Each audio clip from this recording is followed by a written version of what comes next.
ই মোক এনেকুৱা টাচ কৰি কথা পাতিছে আৰু ছাৰে সুত ছাৰে ইহঁতে অংক হৈ গ'ল মোক কৈছে গুলিয়াই দিব বুলি কৈছে গুলিয়াই দিব বুলি কৈছে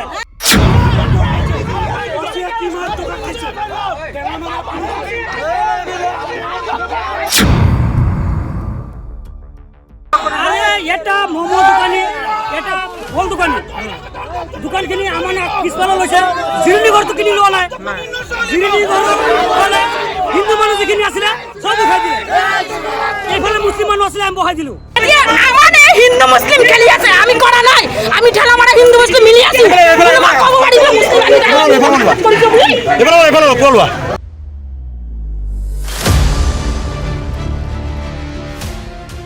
আজিৰ ডেটত 10 দিন ধৰি সি মমো দোকান এটা খুলি পেলাই যেনে তেনে উৰালৰ হিন্দু ল'ৰা এটা গোৰ্খা ল'ৰা হিন্দু ল'ৰা যেনে তেনে চলি আছে সি আজিৰ ডেটত 10 দিন ধৰি তাক ভাবুকি দি আছে সি মানে সেইটো মুছলিম ল'ৰা মমো দোকান নুঠে ফল দোকান নুঠায় কিন্তু সি মমো দোকানটো আজি সব দাঙি চাঙি পেলাই দি পেলাই সেইফালে লৈ গ'ল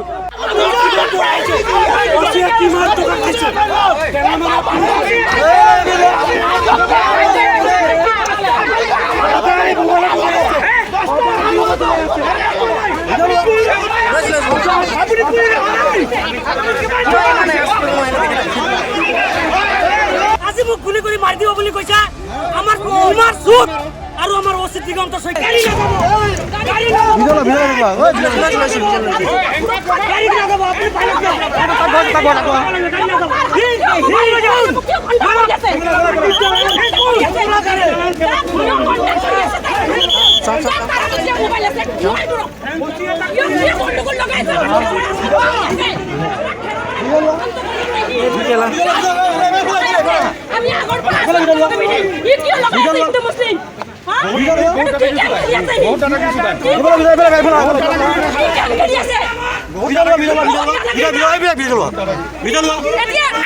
হিন্দু মুসলিম খেলি আছে আমি করা নাই আমি ঠেলা মারা হিন্দু মুসলিম মিলি আছি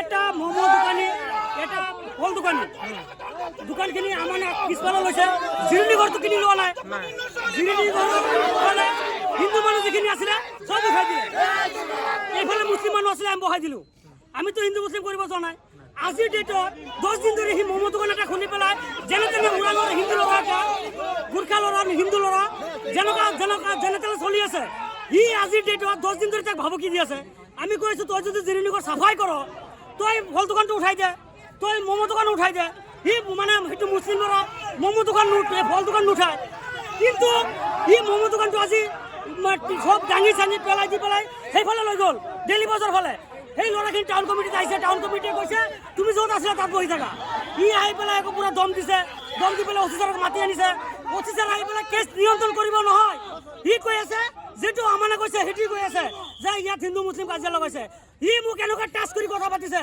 আৰু ছাৰে সুত ছাৰে ইহঁতে অংক হৈ গ'ল মোক কৈছে গুলিয়াই দিব বুলি কৈছে গুলিয়াই দিব বুলি কৈছে কৈছে তামোলৰ মুৰা হৈ অহা নাই আমাৰ ল'ৰাখিনি থাকি আছে থাকি লওক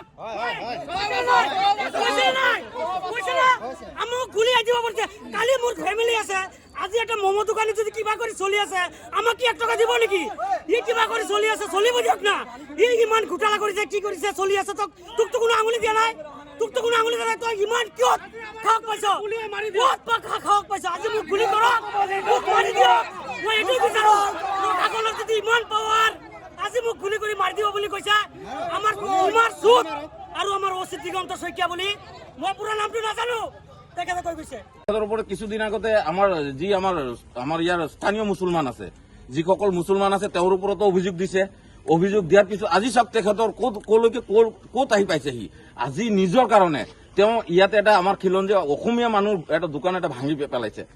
তেওঁৰ স্বাৰ্থৰ কাৰণে এটা খিলঞ্জীয়া দোকান এটা ভাঙি পেলাইছে, ইমানেই তাৰ পাৱাৰ আহি পাইছে। তাৰ পিছফালে কোনোবা ডাঙৰ মানুহৰ হাত আছে যেন আমাৰ এটা সন্দেহ হৈছে। আৰু ঠেলামাৰা আৰক্ষীৰ ভূমিকা এতিয়া আমাৰ ওচৰত আছে। ঠেলামাৰা আৰক্ষীক ৰাজহুৱা যিহেতু কেছ দিছিলে তাৰ ওপৰত কোনো ব্যৱস্থা লোৱা নাছিলে। আজি যিহেতু তেওঁ এনেকে এটা ঘটনা ঘটাৰ পিছত আজি আৰক্ষীয়ে ব্যৱস্থা গ্ৰহণ কৰিছে, আমি সুখী হ'ম যদি এই আজিৰ এই ঠেলামাৰা আৰক্ষীয়ে যদি বিহিত ব্যৱস্থা গ্ৰহণ কৰে। তেওঁৰ চাৰ্জশ্বিট ইমান সোনকালে দিব নালাগে যে এওঁ বেল পাই ঘূৰি আহক। এওঁৰ চাৰ্জশ্বিটত আমাৰ ফল থাকিব, আমাৰ দৃষ্টি থাকিব, তাতে কেছ ডায়েৰী যিটো হ'ব তাৰ ওপৰত আমাৰ একদম মানে চোকা দৃষ্টি থাকিব, আৰু সেই দৃষ্টি আমাৰ ইয়াতে থাকিব। আৰু মই আজি কালি আমি মন্ত্ৰী মহোদয়কো জনাম এই কথাখিনি, দৰকাৰ পৰিলে আমি চিএমকো জনাম যে এই বস্তুটো ইয়াতে সমাপ্ত হ'ব লাগে। ঠেলামাৰাৰ পৰা ভূমি কেলেংকাৰী মানুহ আৰু দালাল প্ৰক্ৰিয়াৰ টাইপৰ মানুহ ঠেলামাৰাৰ পৰা উচ্ছেদ হ'ব লাগিব, নহ'লে কিন্তু মন্ত্ৰী মহোদয়ৰ লগত আমি মিলি কিন্তু ইয়াৰ পৰা সব সমাপ্ত কৰি দিম। এই কথাখিনি আমাৰ একদম স্পষ্ট কথা। কিয়বা হিন্দু সংঘৰ ফালৰ পৰা আমি এটাই কথা ক'ব কৈছো যে 100 গৰু মাৰিলে বাঘৰো মৰণ হয়। এই কথাষাৰ আজি প্ৰমাণিত।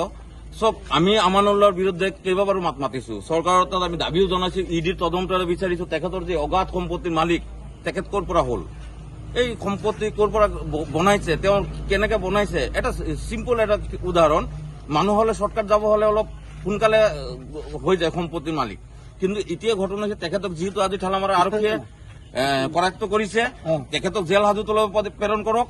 প্ৰেৰণ কৰাৰ লগে লগে আমি বিচাৰিছো আমাৰ সন্মানীয় মুখ্যমন্ত্ৰী তথা আমাৰ হিমন্ত বিশ্ব শৰ্মা তথা আমাৰ স্থানীয় আমাৰ বিধায়ক, আমাৰ কেবিনেট মিনিষ্টাৰ, তেখেতক আমি বিচাৰিছো এই কেছত তেখেতৰ হস্তক্ষেপ হ'ব লাগে আৰু তেখেতৰ ওপৰত বিহিত এটা ব্যৱস্থা হ'ব লাগে। নহ'লে কিন্তু আমি যি আমাৰ ইবু হিন্দু সেনা আছে সকলোৱে মিলি কিন্তু তেখেতৰ ওপৰত আমি কিন্তু আমি আগতেও কৈছো আমি যে তেওঁৰ ওপৰত এটা মেমৰেণ্ডাম দিম আমি CM ছাৰলৈ। আমি এটা মানে যিটো আমাৰ চেন্ট্ৰেল গভৰ্ণমেণ্টত তেখেতৰ বিৰুদ্ধে আমি এটা মেমৰেণ্ডাম প্ৰেৰণ কৰিম। কালিৰ ভিতৰত আমি যেনে হওক এটা হেৰি কৰি তেখেতৰ ওপৰত এটা বিহিত এটা তদন্ত হ'ব লাগে, সুকীয়া এটা তদন্ত হ'ব লাগে, যিটো তদন্ত গ্ৰাছ লেভেলৰ পৰা হ'ব লাগে। আৰু তেখেতৰ এই সম্পত্তি ক'ৰ পৰা গঢ়িছে। আমাৰ প্ৰথম প্ৰশ্ন হ'ল যে তেখেতৰ এইটো আমাৰ প্ৰশ্ন নহয়, ৰাইজৰ প্ৰশ্ন। ৰাইজে ইমান দিনৰ পৰা আমাক খালি অভিযোগ দি আছে, আমি তেখেতক বিপৰীতে মাত মাতি গৈ আছো। কিন্তু আজি আমি চাইছো যে তেখেতে যি মানে এটা ভণ্ডামি ষ্টাৰ্ট কৰিছিল, ক'ব গ'লে যে এটা ভণ্ডামি এটা ষ্টাৰ্ট কৰিছিল এই ঠেলামাৰা চহৰখনত। সেই ভণ্ডামি বন্ধ হ'ব লাগে। চৰকাৰ ফকীয়া, আজিৰ ডেটত বিজেপি চৰকাৰৰ পৰা কোনো খাৰি যাব নোৱাৰে। আমাৰ পূৰ্ণ বিশ্বাস আছে এই চৰকাৰৰ প্ৰতি, আৰু এনে ধৰণৰ যিসকল কাল্পিত আছে এওঁলোক কিন্তু কেতিয়াও খাৰি যাব নোৱাৰে। একদম ৰাইজ আপোনালোকে একদম নিশ্চিন্ত হৈ থাকক। আমি এটা প্ৰতিশ্ৰুতি, আমি চৰকাৰৰ মানুহ নহয়, আমি বিজেপিৰ মানুহ নহয়, কিন্তু আমাৰ এটা পূৰ্ণ বিশ্বাস আছে এই চৰকাৰ কিন্তু বিহিত ব্যৱস্থা গ্ৰহণ কৰিব আৰু তেওঁৰ ওপৰত কঠোৰ ব্যৱস্থা কৰিব। এইটো একদম আপোনালোকে পূৰ্ণ আমি ভৰসা দিছো ৰাইজক। আৰু এটা কথা, যিহেতু কেছ দিয়াৰ পিছতো তাৰ ওপৰত কোনো বিহিত ব্যৱস্থা গ্ৰহণ কৰা নাছিলে আৰক্ষীয়ে, যেতিয়া ৰাইজ উত্তপ্ত পৰিস্থিতিত আহিছে তেতিয়া হয়তো ইয়াতে অৰ্ধবাহিনীক বা আপোনাৰ সেনা বাহিনীকো মোতায়েন কৰিছে। কিয় কৰিবলগীয়া হৈছে আজি এই কাহিনীখিনি?